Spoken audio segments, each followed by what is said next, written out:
안녕하세요. 정량 목사입니다. 1월 29일 말씀 묵상 함께 하겠습니다. 신명기 14장 22절에서 29절의 말씀입니다. 당신들은 해마다 밭에서 거춘 소출의 11조를 드려야 합니다. 당신들은 곡식과 포도주와 기름의 11조를 처음 난 소와 양의 새끼와 함께 주 당신들의 하나님이 자기 이름을 두려고 택하신 곳으로 가지고 가서 주님 앞에서 먹어야 합니다. 이렇게 함으로써 당신들은 주 당신들의 하나님을 두려워하는 것을 배우게 됩니다. 그러나 주 당신들의 하나님의 그의 이름을 두려고 택하신 곳이 당신들이 있는 곳에서 너무 멀고 가기가 어려워서 그것을 가지고 갈 수 없거든. 당신들은 그것을 돈으로 바꿔서 그 돈을 가지고 주 당신들의 하나님이 택하신 곳으로 가서 그 돈으로 마음에 드는 것을 사십시오. 소든지 양이든지 포도주든지 독한 술이든지 어떤 것이든지 먹고 싶은 것을 사서 주 당신들의 하나님 앞에서 당신들과 당신들의 온 가족이 함께 먹으면서 즐거워하십시오. 그러나 성 안에서 당신들과 함께 사는 레위 사람은 유산도 없고 차지할 목도 없는 사람들이니 그들을 저버리지 않도록 하십시오.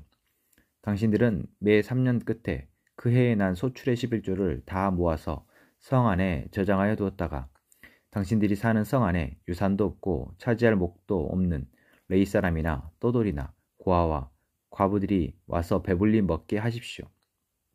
그러면 주 당신들의 하나님은 당신들이 경영하는 모든 일에 복을 내려 주실 것입니다. 아멘. 하나님은 이스라엘 백성들이 가나안 땅에 정착하여서 경작하게 하십니다. 각 지파마다, 각 가족마다 그들이 경작할 수 있는 땅을 배분하였고 그 땅에서 그들의 수고를 통해서 소출을 거두도록 하셨습니다. 하나님은 이른 비와 늦은 비를 통해서 그들이 농사를 지을 때 적절하게 은혜를 베풀어서 그들로 수확하게 하십니다. 그들이 하나님을 경외하고 하나님 주신 율법을 잘 지켜 행할 때 그 복을 주시겠다 약속하셨습니다. 그렇게 그들이 소출을 거두게 되어지면 하나님은 11조를 드리라 말씀하십니다. 해마다 밭의 소출을 하나님께 드리랍니다. 소출의 11조를 드리는 것은 곧 하나님이 그들에게 베푸신 은혜를 잊지 말라는 것입니다. 그들이 노동으로, 그들의 수고로 물론 거둔 것이지만 그 뒤에서 계속해서 그들을 도우셨던 하나님의 은혜를, 그 복을 잊지 말고 고백하라는 것이죠. 그런데 이 소출의 11조를 하나님이 어떻게 먹으라 하십니까? 하나님이 정하신 곳으로 가지고 와서 그곳에서 자기 자신과 자기들의 가족과 그리고 성 안에서 함께 살아가는 레위 사람과 먹으라 합니다. 자기의 믿음의 고백으로 드려지는 이 11조를 자기의 가족과 함께 먹으라는 것, 그리고 더불어서 그곳에 함께 살아가는 레위 사람과 먹으라고 하는 것에 의미가 있습니다.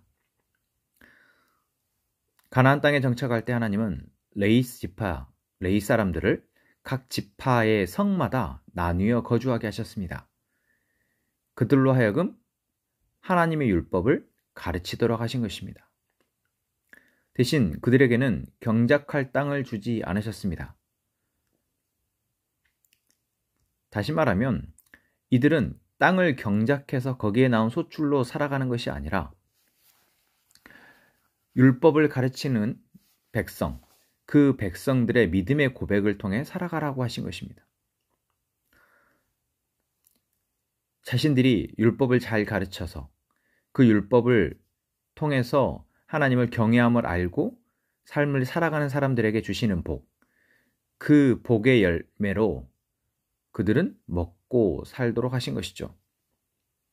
그래서 레위인들이 자기의 직무를 성실히 이행하면 백성들은 하나님을 경외하는 삶을 살게 되고 그것이 그들의 복으로 이어지는 것이기에 하나님은 백성들로 하여금 11조를 드리고 그 드려진 11조를 레위인과 함께 먹으라 말씀하시는 것입니다. 이 선순환의 고리가 어느 한 곳에서 끊어지면 백성들은, 이스라엘은 망하는 것입니다. 이 은혜의 고리, 이 하나님의 복의 고리가 오늘 우리의 삶에 있는지 확인하기를 원합니다. 하나님의 말씀을 우리가 가르치는 자의 길 통해서 잘 듣고 그 들은 걸 통해서 하나님을 경외하며 하나님을 경외함으로 살아갈 때 하나님의 백성에게 주시는 그 복, 그 은혜를 우리가 알고 마땅히 하나님 앞에 믿음의 고백으로 11조를 드리는 것, 감사의 제물을 드리는 것, 그리고 그것이 교회 공동체 안에서 함께 누려지는 것, 이러한 삶이 계속해서 우리 안에 선순환이 되어질 때 우리는 하나님이 신명기에서 약속하고 있는 복을 누리며 살아가게 되는 것입니다. 또한 하나님은 오늘 본문 말씀에서 3년째 되는 해의 11조는 성읍에 저장하였다가 그것을 통해서 유산도 없고 차지할 목도 없는 레위 사람이나 떠돌이 곧 성 안에 함께 거하게 된 이방 사람들과 함께 나누라 하십니다. 그리고 그 사회적 약자인 고아와 과부와 같은 사람들과 함께 먹으라 말씀하십니다. 하나님의 백성에게 주시는 그 은혜가 이제 함께 살아가는 이웃에게 나눠지도록 하시는 것이죠. 레위 사람 가운데에서도 유산도 없고 차지할 목도 없는 성 안에 있는 레위 사람들을, 그리고 떠돌이나 과부나 고아와 같은 사람들에게 하나님은 하나님의 복을 함께 누리라 하시는 것입니다. 이것이 바로 이웃 사랑입니다. 우리가 하나님이 주신 은혜를 나를 통해서 나의 가족들과 함께 누리는 것은 하나님이 원하시는 것이 아닙니다. 그래서 레위 사람들과 함께 나누라 하셨고, 더불어서 더 나아가서 이웃의 어려운 사람들과 함께 나누도록 하신 것이죠. 이것은 무엇입니까?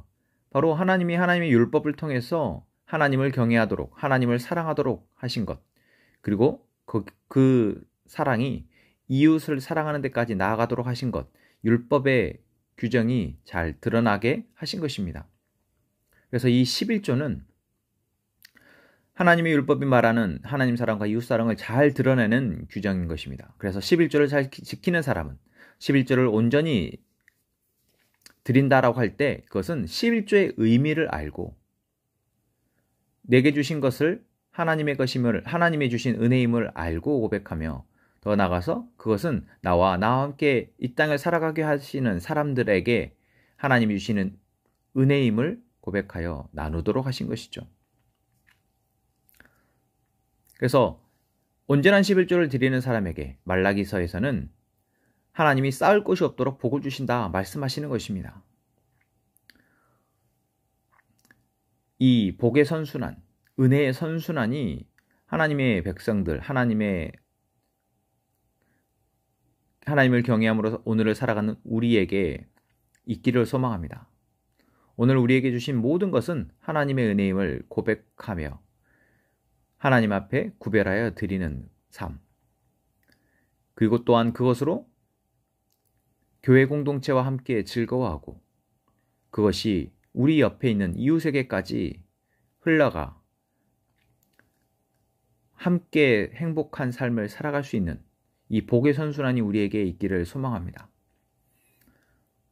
오늘 그것은 우리의 믿음의 고백에서부터 시작된다라는 것, 하나님이 계속해서 우리에게 그러한 복의 선순환을, 복의 은혜를 주시기를 원한다라는 것, 그것을 알고 오늘 믿음의 고백으로 나아가는 저희가 되기를 소망합니다.